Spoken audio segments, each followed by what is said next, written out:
of this creative side to build a huge business?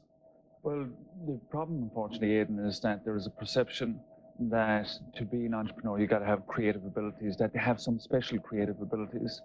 And people perceive that if I don't have creative abilities, therefore I cannot be an entrepreneur. Yeah. And that's a myth. Take, for instance, Jeff Reed, though. Not so much creative skills, maybe visionary skills might come into it. I mean, Jeff Reed came up with a scheme many, many years ago that Irish people would buy water, and everyone went, ha, ha, what an idiot. When Ballygowan was born. But it's how we define creativity and innovation, isn't it? Yeah, like yeah. The ability to spot opportunity and to look for opportunity and to see where there's gaps in the market. Like, that's a wonderful characteristic and trait to have. But that's not the same as creativity and how we normally consider it. Yeah. For example, when we consider creativity and innovation normally, we're normally thinking in terms of, I don't know, someone painting like Picasso or something like that. You know, like we're not anywhere near there. It's just basically, just say, for instance, then, three people come up with the same scenario that Jeff Reed did at the time and said, okay, water, it's Spain on the continent, it's huge, the way Irish lifestyles have gone, it's going to happen here. He was the one who was able to bring it to fruition. So what marks him out from, say, two guys, hypothetically, who come up with the same idea? How was he able to get it to that level? In other words, get the support, get the business venture right and running? Yeah, but we're into different characteristics now, because what Jeff Reed has obviously was a drive and ambition, ability to put a team together around him, to gather the resources and to make it happen. So creativity, like the other people had the same creativity and ability to spot an opportunity. It's a different characteristic that they didn't follow through on. All right. What about then somebody who's sitting here watching this and sort of saying, there's Tom Cooney, he knows about entrepreneurs. I haven't a clue what I'd like to do. I could be selling sand, I could be selling second-hand windows or whatever. Where do you get ideas from? Where did the inspiration come from? Well, first of all, Ian, like as I said earlier, there's a general perception is that if I don't have a good idea, then if I don't have an idea currently, then I can't start up a business. Getting a business idea isn't exactly isn't the biggest barrier to starting your own business. I'll give you some examples.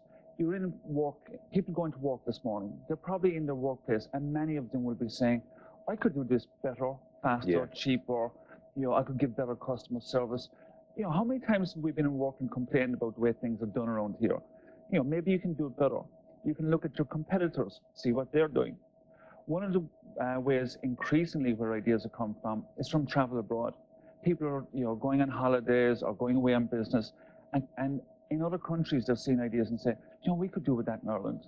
And is that still working because of, you know, the world is getting smaller, globalization? Years ago, you'd go to the States and you might see 17 different types of fast food restaurant that you wouldn't see here, and you'd say, I could model that one and come home and start it up. But it's not as easy now, is it? Well, it still is easy. The difference now is that it's happening faster. Okay. You don't have the same window of opportunity as you would have had some years ago. But other even simpler examples is that you're traveling around Ireland and you see something happening in a locality in Ireland. You say, listen, we don't have that in our locality. So maybe I could set up a business in our area doing that. Okay. Just some other ones quickly would be the internet. There's an internet site, for example, called niftybusinessideas.com, which is quite useful. Franchising, and franchising has a much lower failure rate than normal business startups.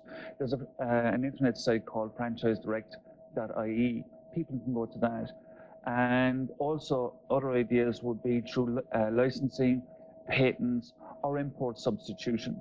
Just for people watching, many of the county enterprise boards and the city enterprise boards run one-day workshops on generating business ideas.